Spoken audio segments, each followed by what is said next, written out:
ধর্ষণের পর শিশু রামিসাকে হত্যা মামলার সাক্ষ্য গ্রহণ চলছে। ঢাকা মহানগর শিশু সহিংসতা দমন ট্রাইব্যুনালের ভেতরে আছেন আমাদের সহকর্মী জাবেদ আক্তার। বিস্তারিত জানতে সরাসরি যুক্ত হচ্ছি তার সঙ্গে। জাবেদ, আপনি তো আছেন ট্রাইব্যুনালের ভেতরে। সকাল 10:30 নাগাদ সাক্ষ্য গ্রহণ শুরু হয়েছে। কয়জনের সাক্ষ্য গ্রহণ নেওয়া হয়েছে এই পর্যন্ত, বিস্তারিত আমাদেরকে জানাবেন।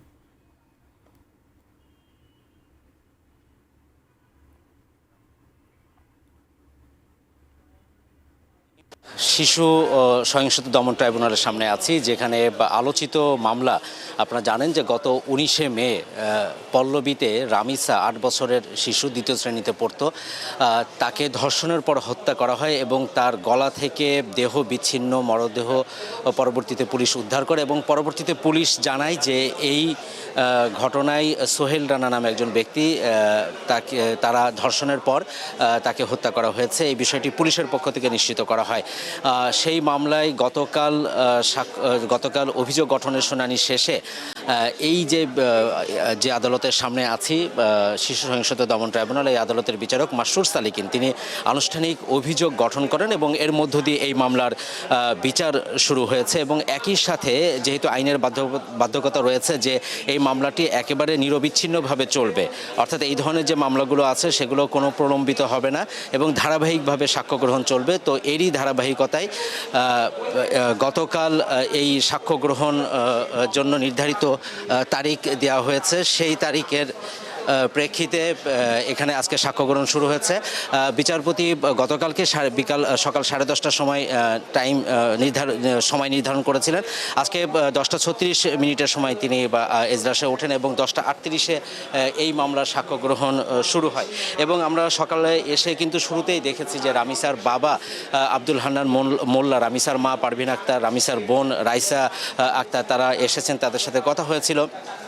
প্রথমেই যিনি সাক্ষ্য দিয়েছেন রামিসার বাবা, তিনি ঘটনার বর্ণনা দিয়েছেন যে তিনি বনানীর কাকুলিতে তার অফিসে চলে যান। তার স্ত্রী পারভিন আক্তার তাকে ফোন করে বাসায় যেতে বলেন। এরপরে তিনি বাসায় যাওয়ার পরে দেখেন যে বাসার সামনে অনেক লোকজন জড়ো হয়ে আছে। বাসার ভিতরে ঢোকার পরে দেখেন যে তার বাসার মেয়েকে খুঁজে পাওয়া যাচ্ছে না এবং পরবর্তীতে অনেক খোঁজাখুঁজির পর তার স্ত্রীও যে সাক্ষ্য দিয়েছেন পারভিন আক্তার, সেখানেও সেই একই রকম বর্ণনা এসেছে। এবং তারা পাশের যে ফ্ল্যাট, সেই ফ্ল্যাটের সামনে রামিসার মা অনেক খোঁজাখুঁজি করার পরেও রামিসার একটি জুতা, এক পাটি স্যান্ডেল সেখানে পড়ে থাকতে দেখে। তো এরকম অবস্থার মধ্যে থেকে তার সন্দেহ হয় যে এই ফ্ল্যাটে হয়তো আছেন এবং অনেক ধাক্কাধাক্কি করার পরও তারা খুলে নেয়। এরপরে যখন লক খোলা হয়, খুলে যখন তারা ভিতরে ঢুকে, এখানে কয়েকটি 2-3টি পরিবার ছিল এবং সাবলেট ছিল হচ্ছে এই সোহেল রানা এবং তার স্ত্রী স্বপ্না খাতুন, এই মামলার যে দুইজন আসামি।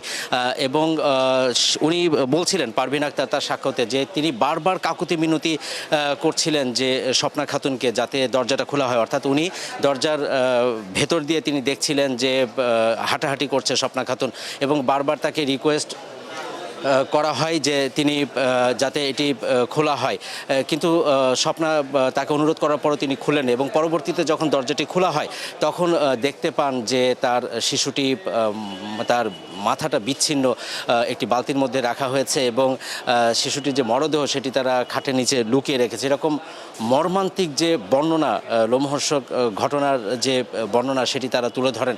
এবং রামিসার বাবা অসুস্থ, কিন্তু রামিসার মা তিনি যখন সাক্ষ্য দিচ্ছিলেন তিনি কান্নায় ভেঙে পড়েন এবং খুব আবেগ আপ্লুত হয়ে তিনি কথাগুলো বলছিলেন। একজন সন্তানহারা মা, তার যে বেদনা, সেই বেদনার এই সময় আদালত চত্বরে, আদালতের এজলাসের ভেতরে এক ধরনের নীরবতা, এক ধরনের পিনপত নীরবতার পরিস্থিতি তৈরি হয়। এরপরে আরও কয়েকজন সাক্ষ্য দিয়েছেন। আমার কাছে সাক্ষীদের তালিকা রয়েছে। রামিসার চাচি মাহমুদা আক্তার সাক্ষ্য দিয়েছেন এবং রামিসার বোন, তৃতীয় সাক্ষী ছিলেন রামিসার বোন রাইসা আক্তার। তার যেহেতু সে শিশু, সেই হিসাবে তার ক্যামেরা ট্রায়ালের মাধ্যমে তার সাক্ষ্য গ্রহণ করা হয়েছে। এখানে আসামি পক্ষের যে রাষ্ট্রনিযুক্ত আইনজীবী মুসা কলিমুল্লাহ, তিনি রামিসার বাবা এবং মাকে কিছুটা জেরা করেছেন। তার যে স্বাভাবিক প্রশ্ন যেগুলো করতে হয় সেগুলোই তিনি করেছেন, কোনো অ্যাটাকিং প্রশ্ন তাকে করেনি, কারণ এখানে রাষ্ট্র তাকে নিযুক্ত করেছে এই মামলার ন্যায় বিচার নিশ্চিত করার জন্য। তিনি কিন্তু এখানে সোহেল রানা বা স্বপ্না খাতুন যে দুইজন আসামি, তারা যে নির্দোষ কি নির্দোষ না সেটি প্রমাণের বিষয়টি এখানে তার মূল কাজ না। তারপরও তিনি কয়েকটি প্রশ্ন যে রাতে করেছেন। রাইসা আক্তারের ক্যামেরা ট্রায়ালের মাধ্যমে তার সাক্ষ্য গ্রহণ হয়েছে। এরপরে রামিসার চাচি মাহমুদা আক্তারের সবশেষ মিজানুর রহমান লিটন তার সাক্ষ্য গ্রহণ হয়েছে। তিনি রামিসার চাচা এবং তিনি সুরতহাল যখন করা হয় তখন সেখানে ছিলেন। এখন ষষ্ঠ যিনি সাক্ষ্য দিচ্ছেন তার সাক্ষ্য গ্রহণ চলছে।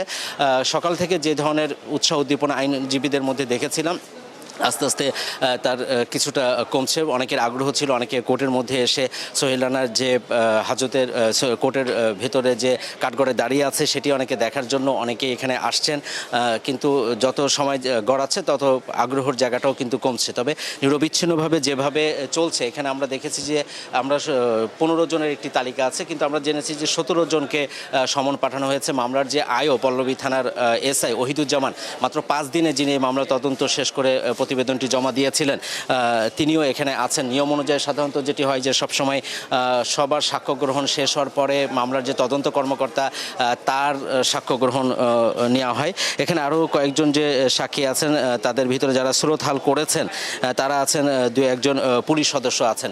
তো এই 15 জনের যে সাক্ষ্য গ্রহণ, যেভাবে সাক্ষ্য গ্রহণের গতি দেখছি তাতে এখন পর্যন্ত সকাল 10টা 38 মিনিটের সাক্ষ্য গ্রহণ শুরু হয়ে এখন 12টা 8 বাজে, এর মধ্যে 6 জনের হয়ে গেছে। আমরা ধরে নিতে পারি যে দুপুর 1টার মধ্যে হয়তো আরও 4-5 জনের সাক্ষ্য গ্রহণ শেষ হবে। তো এইভাবে চলতে থাকলে আমার মনে হয় যে কয়জনকে সাক্ষী হিসেবে উপস্থাপন করা হয়েছে তাদের সবার জবানবন্দি এবং আসামি পক্ষের আইনজীবীর পক্ষ থেকে যে জেরা সবকিছু মিলিয়ে আজকের মধ্যে হয়তো সাক্ষ্য গ্রহণ শেষ হওয়ার একটা সমূহ সম্ভাবনা রয়েছে। সাজি, আমার কাছে শিশু সহিংসতা দমন ট্রাইব্যুনালের সামনে থেকে এই ছিল রামিসা হত্যা মামলার যে সাক্ষ্য গ্রহণ প্রক্রিয়া তার সবশেষ খবর।